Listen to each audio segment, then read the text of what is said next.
ओम नमः शिवाय। हर हर महादेव। आप सभी भक्तों पर महादेव की कृपा सदैव बनी रहे। प्रिय श्रोताओं, आज सोमवार का दिन है, तो आज के इस वीडियो में आप सुनेंगे सोमवार व्रत की संपूर्ण कथा। पौराणिक कथा के अनुसार अमरावती नगर में एक धनी व्यापारी रहता था। दूर दूर तक उसका व्यापार फैला हुआ था। नगर में उस व्यापारी का सभी लोग बहुत मान सम्मान करते थे। इतना सब कुछ होने पर भी वह व्यापारी बहुत दुखी रहता था, क्योंकि उस व्यापारी का कोई पुत्र नहीं था। दिन रात उसे बस यही चिंता सताती रहती थी कि उसकी मृत्यु के बाद उसके इतने बड़े व्यापार और धन संपत्ति को कौन संभालेगा। पुत्र प्राप्ति के इच्छा से वह व्यापारी हर सोमवार को भगवान शिव की व्रत और पूजा किया करता था। सायंकाल को वह व्यापारी शिव मंदिर में जाकर भगवान शिव के सामने घी का दीपक जलाता था। उस व्यापारी की भक्ति देखकर एक दिन देवी पार्वती ने भगवान शिव से कहा, हे प्रभु, यह व्यापारी आपका सच्चा भक्त है। कितने दिनों से ये सोमवार का व्रत और पूजा नियमित रूप से करता है। भगवान, आप इस व्यापारी की मनोकामनाएं अवश्य पूर्ण करें। तब भगवान शिव ने मुस्कुराते हुए कहा, हे पार्वती, इस संसार में सबको उसके कर्म के अनुसार फल की प्राप्ति होती है। प्राणी जैसा कर्म करता है उन्हें वैसा ही फल मिलता है। इसके बाद भी देवी पार्वती नहीं मानी। उन्होंने बार बार आग्रह करते हुए कहा, हे महादेव, हे प्रभु, आपको इस व्यापारी की इच्छा पूरी करनी पड़ेगी। यह आपका अनन्य भक्त है। हर सोमवार आपका विधिवत व्रत रखता है और पूजा अर्चना के बाद आपको भोग लगाकर एक समय ही भोजन ग्रहण करता है। आपको इसे पुत्र प्राप्ति का वरदान तो देना ही पड़ेगा। देवी पार्वती का इतना आग्रह देखकर भगवान शिव ने कहा, हे देवी, तुम्हारे आग्रह पर मैं इस व्यापारी को पुत्र प्राप्ति का वरदान तो देता हूँ, लेकिन इसका पुत्र मात्र 16 वर्ष तक ही जीवित रहेगा। उसी रात भगवान शिव ने स्वप्न में उस व्यापारी को दर्शन देकर उसे पुत्र प्राप्ति का वरदान भी दिया और उसके पुत्र के 16 वर्ष तक जीवित रहने की बात भी बताई। भगवान के वरदान से उस व्यापारी को खुशी तो हुई, लेकिन पुत्र की अल्पायु की चिंता ने उस खुशी को नष्ट कर दिया। व्यापारी अब भी पहले की तरह सोमवार का विधिवत व्रत करता रहा। कुछ महीने पश्चात उसके घर एक बहुत ही सुंदर पुत्र हुआ। पुत्र जन्म से व्यापारी के घर में खुशियां भर गई। बहुत धूमधाम से पुत्र जन्म का समारोह मनाया गया।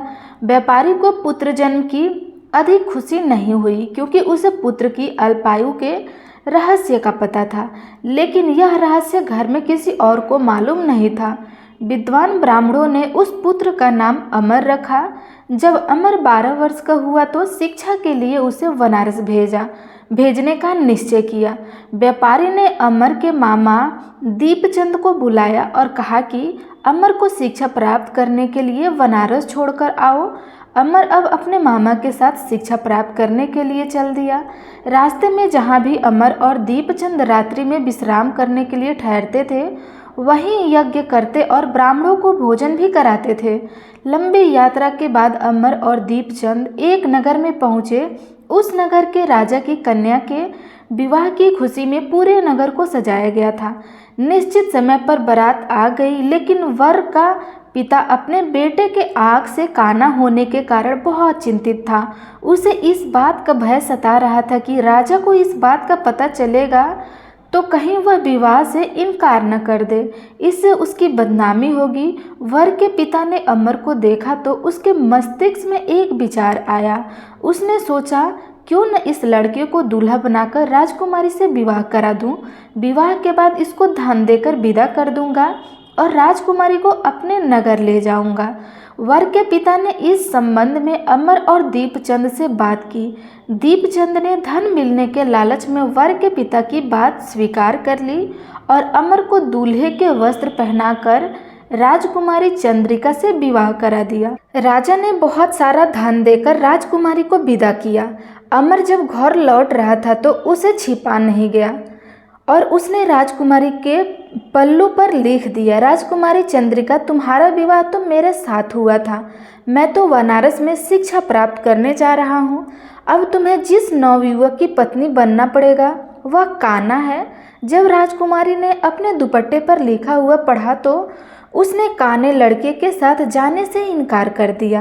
राजा ने सब बातें जानकर राजकुमारी को महल में रख लिया। इधर अमर अपने मामा दीपचंद के साथ बनारस पहुंच गया। अमर ने गुरुकुल में पढ़ना प्रारंभ कर दिया। जब अमर की आयु 16 वर्ष की हुई तो उसने एक यज्ञ किया।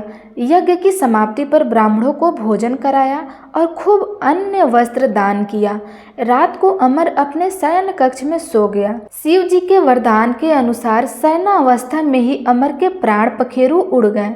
सूर्योदय पर मामा अमर को मृत देखकर रोने पीटने लगे। आसपास के लोग भी एकत्र होकर दुख प्रकट करने लगे। मामा के रोना विलाप करने के स्वर समीप से गुजरते हुए भगवान शिव और माता पार्वती ने भी सुना।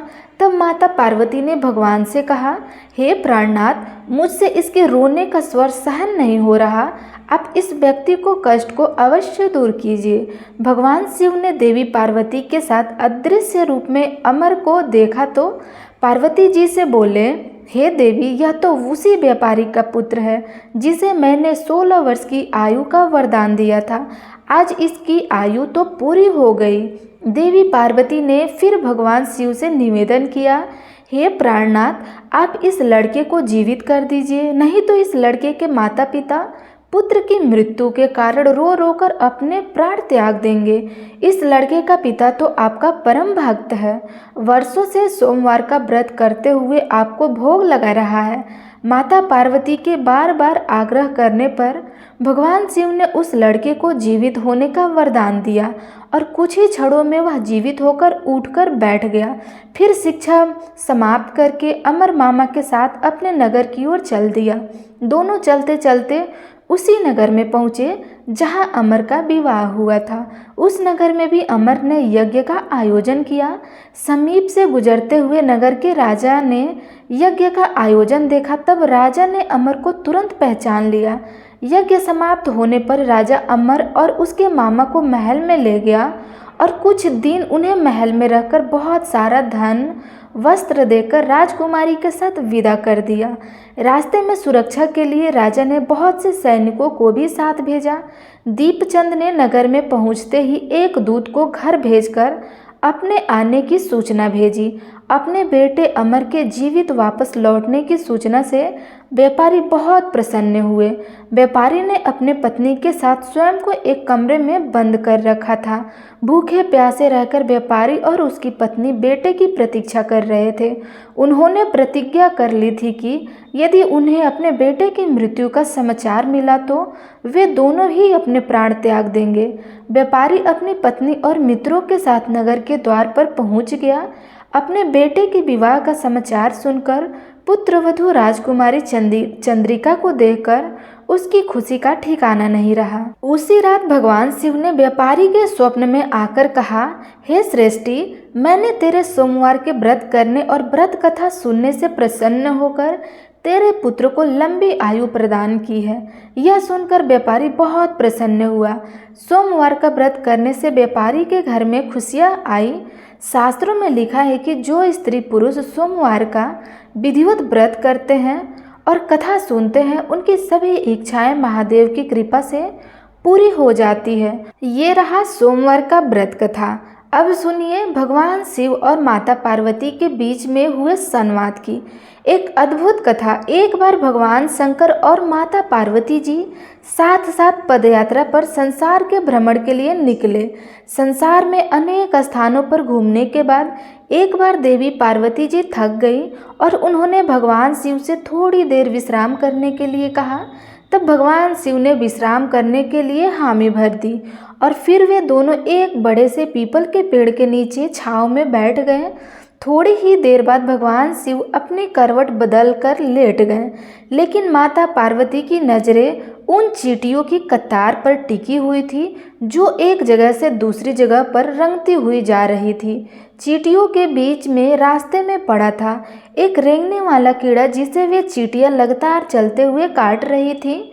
वह कीड़ा अपनी रक्षा करने में असमर्थ था क्योंकि चींटियां बहुत सारी थी और कीड़े को इस तरह चींटियों के काटने से अत्यधिक पीड़ा हो रही थी। वह अपनी रक्षा के लिए छटपटा रहा था।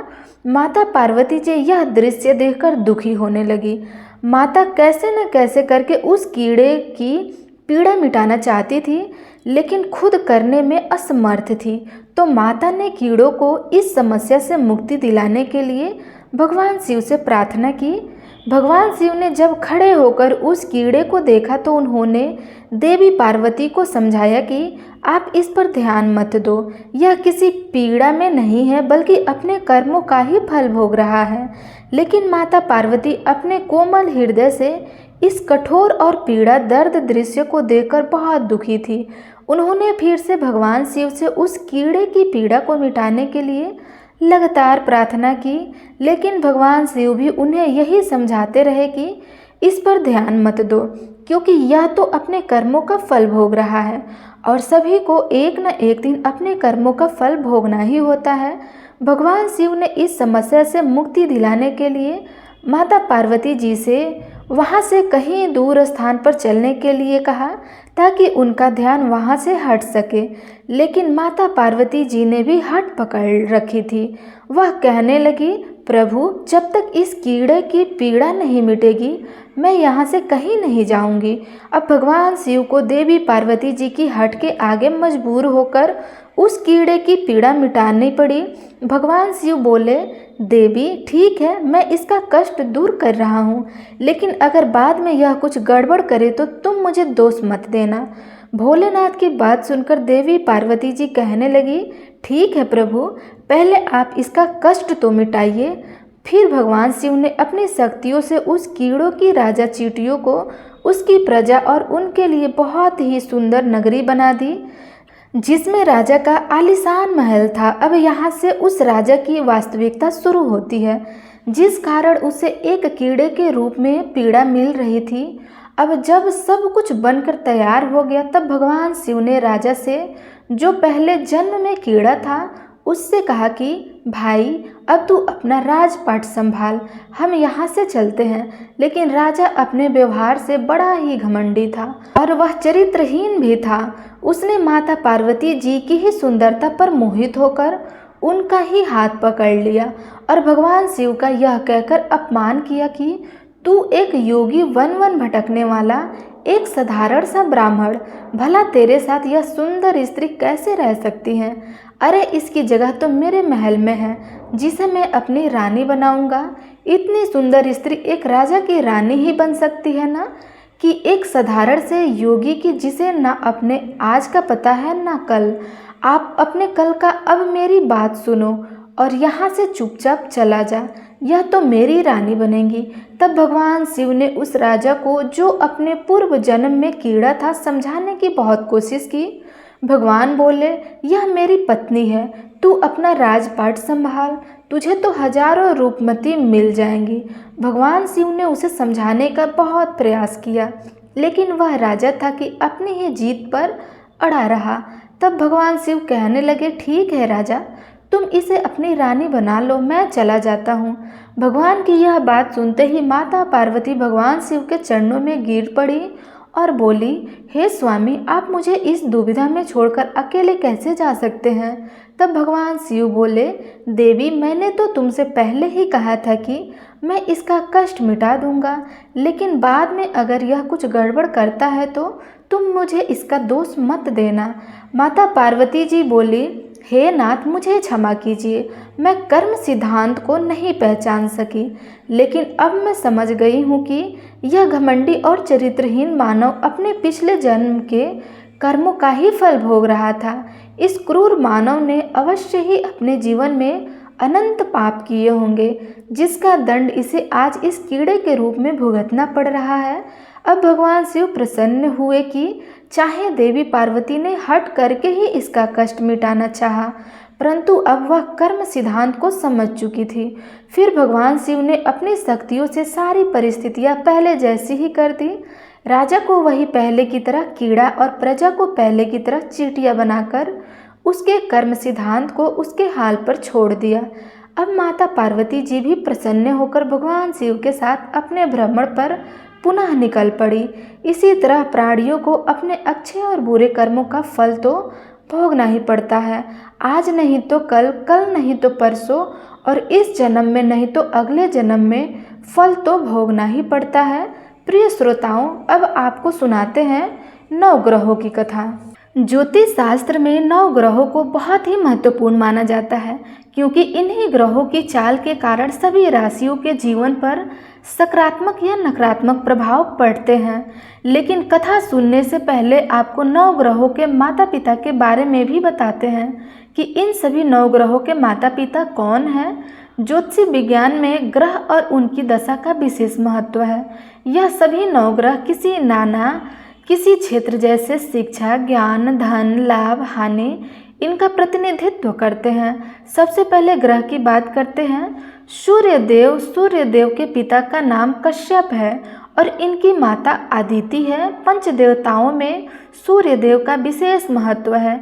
इनकी 2 पत्नियां हैं जिनका नाम संध्या और छाया है। शनिदेव भगवान सूर्य के पुत्र हैं और यमराज और देवी यमुना भी इनकी संतान है। दूसरे ग्रह हैं चंद्र ग्रह। चंद्रदेव महर्षि अत्रि के पुत्र हैं और इनकी माता का नाम है अनुसुईया। शास्त्रों के अनुसार चंद्रदेव की 27 पत्नियां हैं जो 27 नक्षत्रों का प्रतिनिधित्व करती हैं। चंद्रदेव बुध ग्रह के पिता हैं। तीसरे ग्रह मंगल है। ग्रह में बताया गया है कि मंगल देवता के पिता भगवान शिव है और भूदेवी इनकी माता है। मंगल पूरी तरह से ब्रह्मचारी है। मांगलिक दोष का संबंध भी इन्हीं ग्रह से होता है। चौथे ग्रह है बुध ग्रह। बुध देव के पिता चंद्र और देवी तारा, इनकी माता का नाम है। बुध देव को समस्त वेद और शास्त्रों का ज्ञान देव गुरु बृहस्पति से प्राप्त हुआ था और इनकी पत्नी का नाम ईला है। चंद्रवंश का प्रारंभ भी इन्हीं से हुआ था। चौथे ग्रह है बृहस्पति देव। गुरु बृहस्पति के पिता महर्षि अंगिरस है और स्वरूपा इनकी माता का नाम है और इनकी पत्नी का नाम तारा है। महाभारत काल में मुख्य भूमिका निभाने वाले गुरु द्रोणाचार्य इनके पौत्र माने जाते हैं। शास्त्रों में इन्हें देवताओं का गुरु भी बनाया गया है। 5वें ग्रह है शुक्र ग्रह। शुक्र देव के पिता भृगु ऋषि है और काव्य माता इनकी माता का नाम है। इन्हें कठिन तप के कारण भगवान शिव से मृत संजीवनी विद्या प्राप्त हुई थी। इनकी पत्नी का नाम जयंती है, जिन्हें देवराज इंद्र की पुत्री के रूप में जाना जाता है। 6ठे ग्रह है शनि ग्रह। शनिदेव भगवान सूर्य के पुत्र हैं और इनकी माता का नाम छाया है। लेकिन शनि का स्वरूप अपने पिता के गुणों से बिल्कुल विपरीत है। शनिदेव कर्मों के अनुसार फल प्रदान करते हैं और इनकी पत्नी का नाम धामनी है। ये 7वें ग्रह हैं। 7वें 8वें ग्रह रूप में राहु और केतु को जाना जाता है, जो कि समुद्र मंथन के समय तक अमृत पान करने से पहले तक स्वर भानु तथा जिसके पिता का नाम विप्रचित है और माता का नाम संगका है।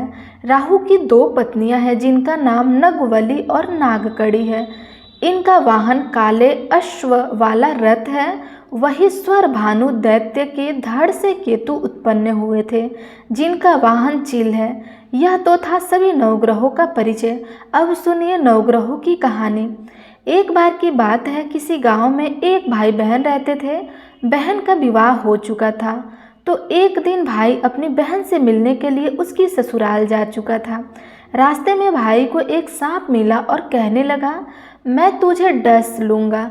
भाई बोला, हे नाग देवता, मैंने ऐसा कौन सा अपराध किया है जो आप मुझे डस लोगे। जब सांप किसी भी तरह राजी नहीं हुआ तो वह बोला कि ठीक है, मैं अपनी बहन के घर उससे मिलने जा रहा हूँ, तब मैं वापस आऊँगा, तब तुम मुझे डस लेना। सांप बोला, क्या पता तुम वापस आते समय इस रास्ते से न आओ तो मैं तुम्हें कैसे डसूंगा। तब वह लड़का बोला कि ठीक है, तुम ऐसा करो, मेरे इस थैले में बैठकर जाओ, जब मैं अपनी बहन से मिलकर वापस आऊँगा तब तुम मुझे डस लेना। सांप ने उसकी बात मान ली और थैले में बैठ गया। लड़के ने ऊपर से बेल पत्र ढक दिए ताकि वह किसी को दिखाई ना दे और फिर अपनी बहन के घर पहुंच गया। बहन उस समय नवग्रहों की कहानी कह रही थी। उसने भाई को आया हुआ देखा तो भाई से कहा कि भाई तुम बैठो, पहले नवग्रहों की कहानी कह लूँ, तुम बैठो और मेरी कहानी भी सुनो। बहन ने कहानी कही, भाई ने कहानी सुनी। जीवों की, जानवर की, हाथी की, घोड़े की, कुत्ते की, बिल्ली की, भाई की, बहन की घर के धनी की बेटी, जवाई की देवरानी, जिठानी की सास, ससुर की संग की सहेली की, सबके ग्रह शांत हो जाए। घर चले 8 पग आदमी, चले 4 पग सांप, बिच्छू भंवरे सब आग में चले। ऐसा भाई को कहानी सुनाकर बहन खड़ी हो गई और भाई के पास रखे थैले को देखकर भाई से बोली, भाई थैले में क्या लाए हो? इससे पहले कि भाई कुछ कहता, उसने वह थैला उठाया और घर के अंदर ले गई। थैला खोलकर देखा तो बेलपत्र, केले और संतरे बन गए और सांप एक चमचमाता आता हुआ हार बन गया। जब हार पहनकर वह बहन बाहर आई तो बहन के गले में चमचमाता हुआ हार देखकर भाई बोला, बहन इतना कीमती हार तुम कहाँ से लाई हो? तब बहन बोली, भाई तुम ही तो लाए हो। मेरे लिए थैले में केले और संतरे के साथ हार भी तो था। भाई ने सुना तो हैरान रह गया और बोला, बहन उसमें हार नहीं बल्कि मेरी मृत्यु का सामान था। ऐसा कहकर उसने सारी बात अपनी बहन को बताई और फिर कहने लगा कि बहन, यह तेरे ही नवग्रहों की कहानी का प्रभाव है, जो वह सांप हार बन गया। अब यह हार तू ही रख ले। कुछ दिनों के बाद बहन के घर रहने के बाद जब भाई वापस चलने लगा तो बहन बोली, भाई तुम्हारे 9 ग्रहों की दशा लगी है, तुम घर जाकर भाभी से कहना कि वह 9 ग्रहों की कहानी कहे। ऐसा कहकर उसने अपने भाई को विदा किया। भाई जब अपने घर पहुंचा और जाकर अपनी पत्नी से बोला कि सुनो, हमारे 9 ग्रहों की दशा लगी है, हम 9 ग्रह की कहानी रोज कहा करेंगे और तुम सुनना, तुम कहोगी तो मैं सुनूंगा। फिर जाओ, एक लोटा जल भर कर लाओ, साथ में चावल और चीनी के दाने भी लेकर आओ। उसकी पत्नी सारी सामग्री लेकर आई। कहानी कही, जीव की, जानवर की, हाथी की, घोड़े की, कुत्ते की, बिल्ली की, देवरानी जेठानी की, सास ससुर की, घर के धनी की, बेटी जवाई की, भाई बहन के, सबके 9 ग्रह शांत हो जाइए। घर चले 8 पग आदमी, चले 4 पग सांप, बिच्छू भंवरे सब आग में जल जाइए। सभी 9 ग्रहों को नमस्कार है। जैसे 9 ग्रह की दशा भाई की उतरी, वैसे ही इस कहानी को कहने, सुनते और हुंकार भर के सभी के उतरे। सब पर 9 ग्रहों की कृपा बनी रहे।